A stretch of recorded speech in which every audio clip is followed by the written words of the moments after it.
So we face a choice. Do we really make that much of a difference, a comforting fiction or a dangerous delusion? Join me.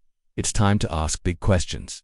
This is our channel. Every morning you decide, coffee or tea, work or stay home, go left or right. Moments later you believe you acted freely.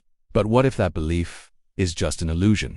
We think we decide who we are, what we do, but are we merely puppets of unseen forces beyond our control? Neuroscientist Sam Harris argues that free will doesn't exist in a mystical sense, nor in a scientific one, and neuroscience suggests he might be right. Today, we explore why free will may be the greatest illusion of all. Our story begins here. Welcome to our channel.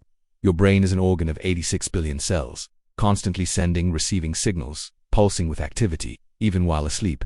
You dream, you walk, you talk, you laugh. Seemingly every moment you make choices. You select one action among many, whether or not to help a stranded motorist, which TV show to watch next, whom to trust. These decisions, great and small, weave the tapestry of your life. But what if that tapestry were not woven by you? What if your so-called free will were just an illusion? This unsettling idea has captivated philosophers for centuries. But today, science offers new insights into the nature of choice. In his book Free Will, Sam Harris states plainly, free will is an illusion. Our wills are simply not of our own making. Our actions arise from background causes we don't control: genetics, upbringing, unseen brain activity. To understand Harris's argument, we must examine two fundamental questions about free will. Can we ever do otherwise? And do we consciously initiate our actions? If the answers are no, then free will vanishes. Let's dive in. At first glance, it seems obvious that we could have acted differently.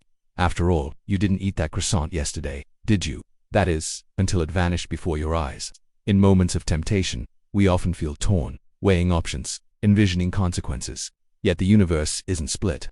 All possible futures exist only in our imagination. Our decisions may seem momentous, but they're ultimately about choosing what's already possible, what's been set in motion by countless prior events, some within our control, many not.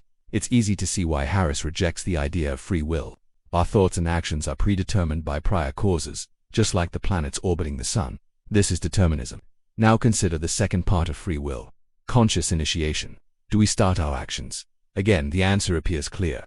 Look at any crowd and you'll find countless examples of people acting without conscious initiation. Sneezing, digestion, blinking, heartbeat, even more complex behaviors appear automatic. Pouring a cup of coffee, typing on a keyboard after long practice, driving a car. We perform these actions effortlessly, almost unconsciously. Despite their complexity, they've become so ingrained that they require no conscious direction. But what about more significant decisions? Research suggests that too, they aren't initiated consciously. Experiments like Libet's conducted in the 1980s showed that the brain prepares actions 300 milliseconds before we become aware of the decision. Philosophy break. Wikipedia. In more recent studies, fMRI data could predict decisions up to 7 seconds before conscious choice. Philosophy break.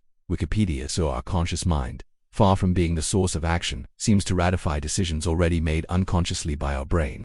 Harris concludes that consciousness is more a witness than a maker of our actions. Thoughts simply arise in the brain. What else could they do? Faced with this evidence, most people remain unconvinced. We know we make decisions, don't we? So why does it matter if those decisions are prepared unconsciously? Why question something so deeply ingrained in our experience?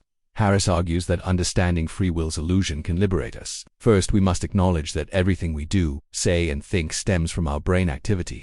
Some mental processes, like basic emotions, occur in older brain regions common to most animals. As we evolve, higher brain centers enable more complex functions: language, reasoning, planning.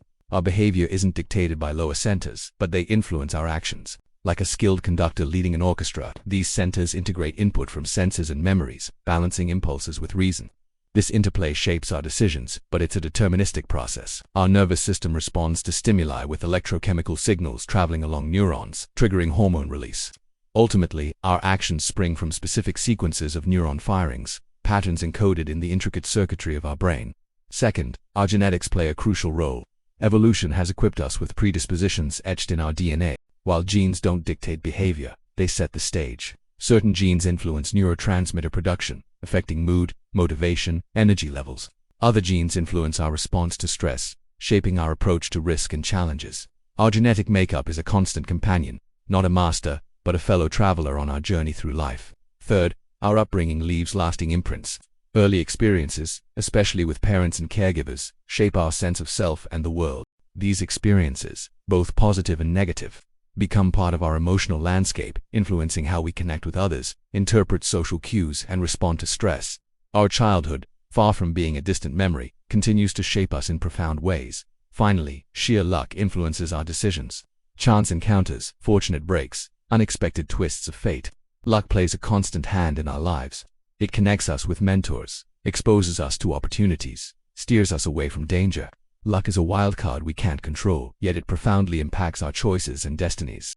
Now, you might object that surely we could have acted differently, but consider that our supposed freedom depends on the assumption that we're uncaused. By definition, if everything we do is caused, including our decisions, there can be no freedom. If everything is linked in a chain of causation, going back to the beginning of time, then we're all just parts of a machine, nothing more. If that's true, then free will is an illusion, and determinism is real. However, there's another way to look at it. If everything we do is caused, so are the desires and beliefs that drive our actions. Don't our hopes, fears, and dreams also arise from our biochemistry? Does that mean we don't have goals, hopes, and dreams? Of course not. We still pursue what we want, avoid what we fear. It's just that our wants and fears are themselves determined. But that doesn't cancel out our striving. This is compatibilism. Determinism and free will can coexist. Our actions are caused, but they can still be morally significant. But what about responsibility? If our decisions are a product of hidden brain activity, how can we be held responsible for them?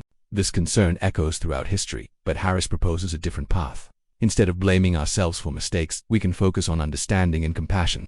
He writes, we cannot choose the factors that influence our thoughts, and this is a logical impasse. If we recognize the weight of background causes, we can take responsibility for changing them. This realization liberates us from the burden of self-blame. We stop asking, why did I do that? And start asking, what led me to act this way and how can I change it? Once we grasp that our choices are shaped by hidden brain activity, we can move beyond futile self-reproach to constructive change. Moreover, recognizing the influence of subconscious factors deepens our empathy for others. When we confront the complexity of human behavior, we abandon simplistic judgments and embrace a more nuanced understanding. We learn to separate actions from the person performing them, acknowledging the web of influences that shape all our decisions. Then what about those who argue that our experience of making choices is real, regardless of the underlying brain processes? How can we doubt what we so clearly experience?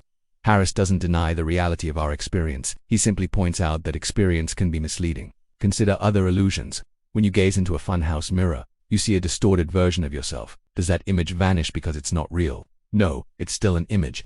Similarly, our experience of making choices may accurately reflect what's happening in our brain, but that doesn't make those choices free. Just because we experience a mirage doesn't make it any less illusory. Critics of Harris's position argue that his rejection of free will undermines morality, justice, and personal accountability, but Harris contends that it does the opposite. Facing the truth of our situation awakens us to the urgency of creating positive change. If we stop blaming ourselves for being products of our circumstances, we're more likely to improve them. By acknowledging our shared humanity, we forge deeper connections with others, fostering communities that uplift and support rather than judge and punish. Some research backs up Harris's view. Studies show that people who believe in free will tend to blame themselves more harshly for failures and take less responsibility for successes. Meanwhile, those who understand the role of unconscious factors are better able to balance self-appraisal. They see themselves more realistically, acknowledging strengths and weaknesses, agency and constraints. But you might still wonder, why pretend that free will exists if it's an illusion? Why not embrace determinism wholeheartedly? Because determinism implies a cold, uncaring universe devoid of meaning or value. If everything is preordained, why bother trying to make a difference? Harris argues that this fatalistic view paralyzes us, stifling creativity and progress. By contrast, believing in free will, even if it's an illusion, inspires us to take action, to experiment, to strive for a better future. It gives us a starting point for change. In essence, free will is a conceptual tool, a lens through which we view the world and ourselves. Whether or not it aligns perfectly with scientific reality, its power lies in what it helps us to achieve. As we conclude, let's return to the gentle voice that guided us through this exploration. Thank you for joining me on this journey through the labyrinth of free will. Until next time, keep questioning, keep exploring, and above all, keep seeking the truth. Reality may be stranger than our illusions, but it's in facing truth that we truly become free. On-screen text: Free Will is an Illusion, inspired by Sam Harris. A still image fades into view, featuring the host sitting in a quiet space, inviting viewers to continue the conversation. Visual and style elements. This episode is brought to you by our supporters. Visit our website to join the movement and support our mission. Together we can change the world. If you enjoyed this episode, please hit the like button and share it with a friend. Subscribe to our channel for more thought-provoking content. All the best.